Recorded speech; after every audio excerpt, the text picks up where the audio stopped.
കേരളത്തിൽ വ്യവസായ സൗഹൃദ അന്തരീക്ഷമില്ലെന്ന ദുഷ്പ്രചരണങ്ങൾ പൊളിയുന്നു. കേന്ദ്ര ടൂറിസം മന്ത്രാലയത്തിന്റെ പുതിയ കണക്കുകൾ പ്രകാരം രാജ്യത്ത് സ്റ്റാർ ഹോട്ടലുകളുടെ എണ്ണത്തിൽ കേരളം ഒന്നാമത്. വിനോദസഞ്ചാരികൾക്ക് ഉന്നത നിലവാരമുള്ള താമസ സൗകര്യം ഒരുക്കുക വഴി ടൂറിസം മേഖലയിലും സംസ്ഥാനം കുതിക്കുകയാണ്.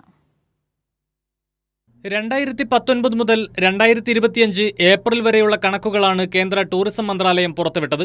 2019 ശേഷം രാജ്യത്തെ മെട്രോ നഗരങ്ങൾ സ്ഥിതി ചെയ്യുന്ന മറ്റ് സംസ്ഥാനങ്ങളെ അപേക്ഷിച്ച് 10 ഇരട്ടിയിലേറെ വർധനവാണ് കേരളത്തിലെ ബാർ ഉൾപ്പെടുന്ന സ്റ്റാർ ഹോട്ടലുകളുടെ എണ്ണത്തിൽ ഉണ്ടായിരിക്കുന്നത്. കേന്ദ്ര ടൂറിസം മന്ത്രാലയത്തിന്റെ നിധി പ്ലസ് പോർട്ടലിലെ ഔദ്യോഗിക കണക്കുകൾ ഇങ്ങനെ. പട്ടികയിൽ ഒന്നാം സ്ഥാനത്ത് നിൽക്കുന്ന കേരളത്തിൽ ആകെ 94 5 സ്റ്റാർ ഹോട്ടലുകളും 420 4 സ്റ്റാർ ഹോട്ടലുകളും 607 3 സ്റ്റാർ ഹോട്ടലുകളുമാണുള്ളത്. തൊട്ട് താഴെ നിൽക്കുന്ന സംസ്ഥാനങ്ങൾ ബഹുദൂരം പിന്നിലാണ്. രണ്ടാം സ്ഥാനത്തുള്ള മഹാരാഷ്ട്രയിൽ 86 5 സ്റ്റാർ ഹോട്ടലുകളുണ്ട്.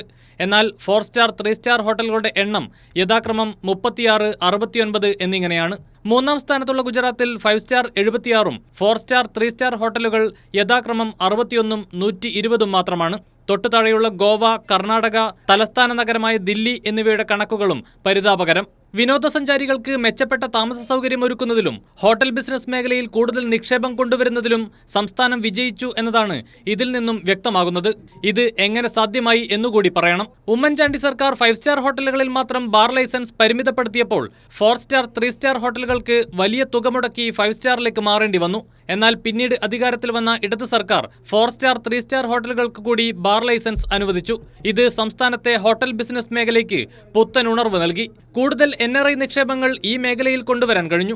ഇതോടെ സംസ്ഥാനത്തെ ടൂറിസം മേഖലയിലും വലിയ കുതിപ്പാണ് ഉണ്ടായിരിക്കുന്നത്. കേന്ദ്ര സർക്കാർ കണക്കുകൾ പ്രകാരം കോവിഡിന് ശേഷം ഏറ്റവും കൂടുതൽ ഹോട്ടൽ ബുക്കിംഗുകൾ രേഖപ്പെടുത്തിയിട്ടുള്ള രാജ്യത്തെ 3 ടൂറിസം കേന്ദ്രങ്ങളിൽ 2 കേരളത്തിലെ കുമരകവും കോവളവുമാണ്. കേരളം നിക്ഷേപ സൗഹൃദമാകുന്നു എന്നതിനൊപ്പം പ്രധാനപ്പെട്ട ടൂറിസം ഡെസ്റ്റിനേഷൻ കൂടിയാകുന്നു എന്നതാണ് യാഥാർത്ഥ്യം. കേരളത്തിൽ വ്യവസായ സൗഹൃദ അന്തരീക്ഷമില്ലെന്നത് കേവലം രാഷ്ട്രീയ ദുരാരോപണവും ദുഷ്പ്രചരണവും മാത്രമാണെന്ന് വീണ്ടും തെളിയുകയാണ്. ഏതു മേഖലയിലായാലും കേരളം ഒന്നാമതാണെന്ന് കേന്ദ്ര സർക്കാരിൻ്റെ കണക്കുകളും രേഖകളും സാക്ഷ്യപ്പെടുത്തുന്നു. കമലേഷ് തെക്കേക്കാട്, കൈരളി ന്യൂസ്, തിരുവനന്തപുരം.